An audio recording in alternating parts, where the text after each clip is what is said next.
ஆமா, தேவி எப்படி இருக்கா? நல்லா இருக்கா மாமா. நீ எப்படி இருக்க? அத்தை மாமா எல்லாம் சௌக்கியமா? ஏதோ ஓடிக்கிட்டு இருக்கு.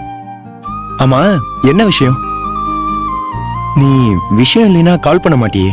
நீ இப்ப எங்க மாமா இருக்க? பக்கத்து ஊர்ல ஒரு சாவுக்கு வந்திருக்கேன். மாமா, எனக்கு அர்ஜென்ட்டா ஒரு உதவி வேணும். என்ன விஷயம்னு சொல்லு.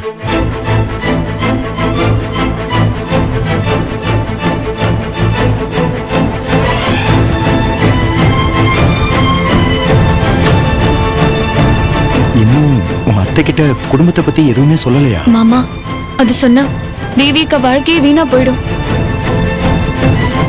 சரி, அப்ப சொல்லிடாத. தேவி சந்தோஷமா இருக்கணும். அவளுக்கு எதுவும் ஆயிடக்கூடாது. இப்ப ஊருக்கு வந்திருக்கிறவ பேரு ஸ்ருதி. அவ கூட நிச்சயமா துணைக்கு யாராச்சும் வந்திருப்பாங்க. வந்து அப்பா அம்மாவை பத்தி விசாரிப்பாங்க. நீ எப்படியாச்சும் அவளை தடுத்துரு மாமா. அவளுக்கு மட்டும் உண்மை தெரிஞ்சுது, அவ்வளவுதான். தேவி அக்கா வாழ்க்கை, என் வாழ்க்கை எல்லாமே போயிடும். சரி, நான் அவளை சும்மாவே விட மாட்டேன்.